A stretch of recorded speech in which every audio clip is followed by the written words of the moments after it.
Hello, and welcome to The Sage. I'm Paul Carlitz, CEO of Sagient in Los Angeles. I'm joined today by Andrew Marin, Esquire, to have a brief discussion on the basics of estate planning. We'll start with Andrew. Tell us who you are and how you got here.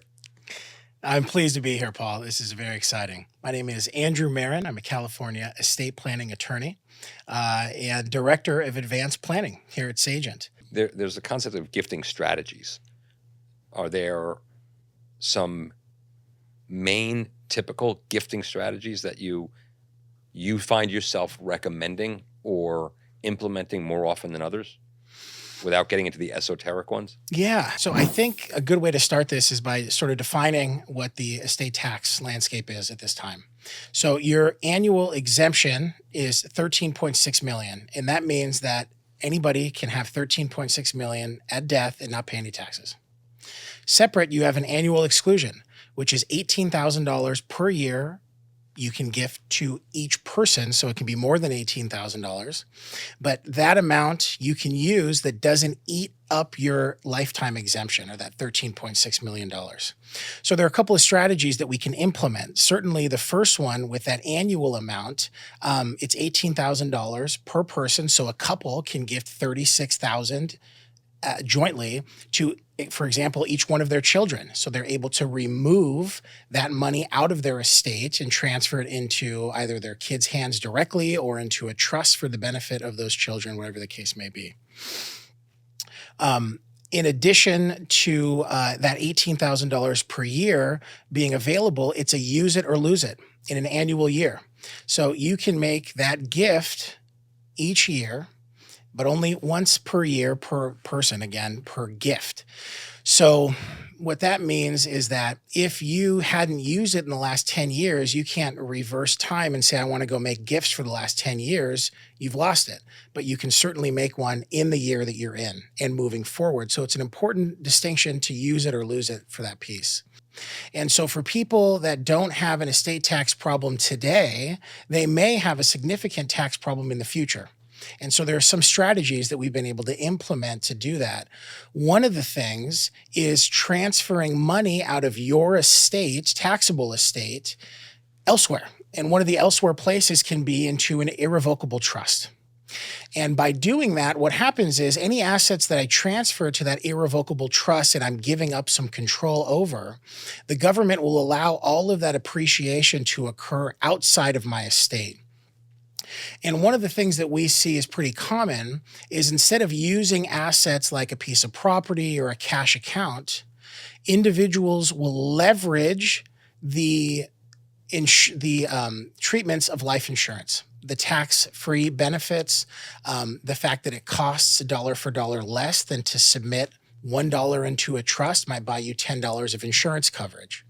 So we look at strategies to see, based on today's environment and what we know about the future, for an individual that may not have a problem today but may then, we can look at purchasing insurance. Now, one of the additional things with insurance is some people unintentionally have the insurance in their estate paid either to their estate or somebody there. And one of the things that can be a problem is it will sometimes unintentionally be added to their overall gross estate. So we want to be sure that any insurance policy that we create or that's already established is moved outside of the client's estate. So I'm clear. What you're saying is if somebody owns a life insurance policy and they own it themselves, right? Like I own my watch, I own my car, the value of that life insurance now will be included in my estate, and that depending how much I bought and what my other assets are, that could inadvertently push me above the estate tax limit and create taxes to estate taxes to my beneficiaries, heir, and family. Is that? That's exactly right. Okay. And so it's important in some of those situations that we make a transfer to an irrevocable trust. And it's not as simple as just saying, hey, trust, now you own this asset. But it's important to take note of what the fair market value of that life insurance policy would be, the cash in, the value of the policy or the death benefit, equated so that you can say, this gift was made, here's the value of the gift that was made. So in the future, if the IRS is looking at your balance sheet, for lack of better words, after your passing, to determine if there were any incorrect gifts made and tallying how much gift tax is owed by the estate, this is a way to indicate the sale and transfer of that insurance policy from your estate, where it would be included, to out of your estate, which is that irrevocable trust. So it's a great question. And in practice, again, we often, more often than I'd like to see, have people that have this insurance includable in their estate, unbeknownst to them. I imagine it's not only a policy that they bought, but when they check a box on their group benefits at their company and wherever at their employer, that can be an inadvertent bump up. Exactly. While you're doing a good thing, adding extra potential protection to your family, if it's owned by you in group benefits, it could also create this liability. And there's a difference between, you were talking about moving a policy to a trust, and then you were talking about the trust effectively buying the policy. Is it possible to just move the policy over to the trust without actually buying it? And what are the ramifications of that? So you certainly can move the policy over, and it will be treated again as a gift. And the gift will be on the side of the person making the transfer. So from the trust standpoint, it can just own the asset free and clear. Okay. Isn't there a 3-year look back if... Thanks for bringing that up. There most certainly is. And that's sort of where the rubber meets the road on some of these things. You know, we do end of life planning, or have done end of life planning, that somebody waits until they're on their deathbed, but they're still mentally totally there. It might be a physical ailment that's taking them down. So what we do is have this conversation, and they'll say, well, let's gift it over to the trust right now. It's fine to do it. Well, the problem with that is called a 3-year look back period. And the federal government says, if you transfer and gift something into a trust, for example, and you die within 3 years of making that transfer, we are going to include that amount back into your taxable estate. So basically the transfer becomes, if it's done that way, it's null and void, it gets clawed back into your estate within 3 years. Exactly right. That's where people say if they're a little bit younger, they'll take that chance, right?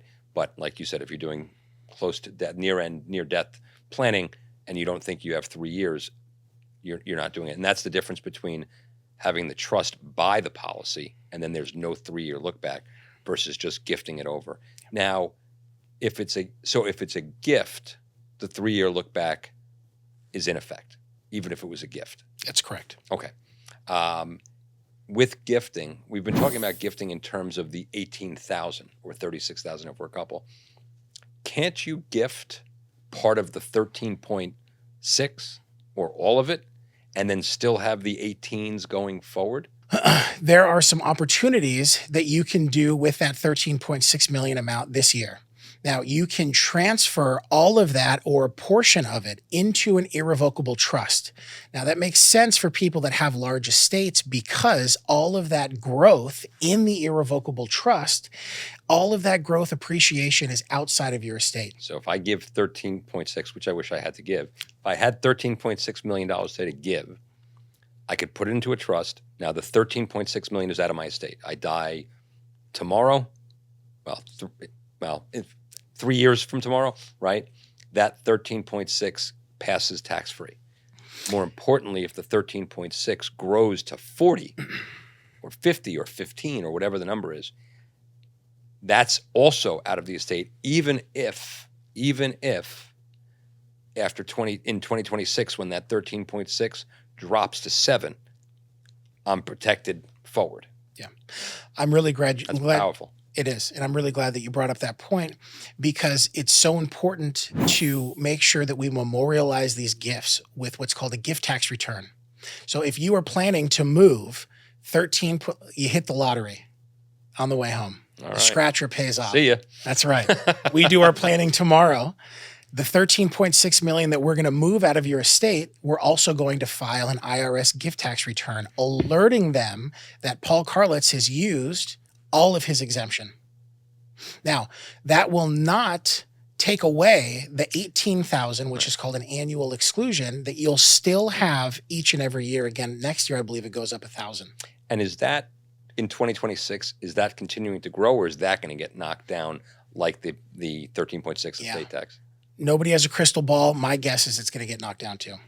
The annual gift. Right. Okay. So at death, all this stuff is in a trust. I imagine people are hearing that or thinking, wow, it's in a trust. That means it's kind of locked up. It's away. I can't touch it. So I don't want to give up all that control. I can imagine one spouse looking at the other say, well, it doesn't matter to you. You're dead, but now I have nothing because it's all locked up in these boxes.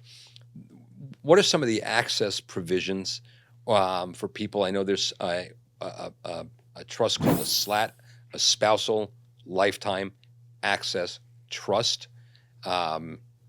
Nobody likes acronyms more than the law. And with a SLAT, it's basically a way for somebody to set up a trust that will benefit their spouse and children while still taking advantage of the estate tax piece.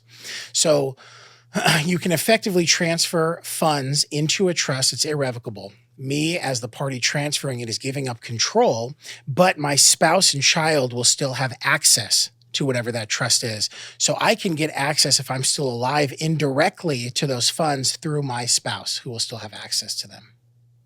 Okay. Yeah. So that means it's not all away. They can still live in Exactly. their home, pay for their vacation, whatever other things they're doing with their lifestyle doesn't have to change just because you protected against the estate tax. And I think that sounds like a pretty important, I don't know if it's distinction is the right word, but a pretty important comment of, we're doing all of this planning to protect it long term, but if you're doing it right, the way you're talking about using slats and trusts and all of that, while you're protecting for the long term and for the next generational planning, you're not limiting necessarily the lifestyle of yourself or whoever remains. So for clients that are sort of on the cusp of estate planning, it really is an option to take advantage of some of these irrevocable trusts and planning, especially with the estate tax being where it is. And chances are very high that it's going to reset in about half in a couple of years. So we want to utilize those things for clients and identify those assets for which we can basically remove them without cutting away at the lifestyle of the clients there. Another way that you can do this is transfer into an irrevocable trust an asset, but still maintain an income stream off of it. Let's say for like 10 years, you can transfer in a piece of property where the client is sort of concerned about giving up all of the income. Well, you can structure a note to where they're going to be getting paid back from that piece. So there's a way to take advantage of it, even with clients that are apprehensive about giving up control. There's still a way to build in an income stream. And as we spoke just a moment ago, you can have indirect access to these, like through a spouse or through a child. Okay, that makes sense. Going back to our theme of succession and dynasties, there's something called a dynasties trust, a generation skipping tax trust. I mean, maybe start with what is the generation skipping tax, and then what is this? Clearly a trust meant to circumvent it, but what's the tax to begin with? Yeah. So the generation skipping tax is the same amount as the lifetime exemption. It's $13.6 million this year. So me as a parent, I am now advanced in age and I have children and grandchildren. I can, instead of gifting $13.6 million to my kids, choose instead to gift that $13.6 million to a future generation. Now, that dynasty trust is set to hold those funds and any future funds given more or less in perpetuity, meaning that upon the death of a certain person, the trust is still going to go on based on how it's written in the terms of the trust, all lawful, all totally legal, but crafted in such a way that it can carry on past the death of certain parties that would otherwise terminate a regular trust. So the transfer tax, 13.6 million, giving it to grandkids instead of kids, and then putting it into a trust that's crafted in such a way that it can last for generations. So thank you, Andrew. I thought this was a terrific conversation. We clearly covered a lot of ground. And thank you for watching The Sage. Again, I'm Paul Carlitz, the CEO of Sagient, and this is Andrew Marin, Esquire, also of Sagient.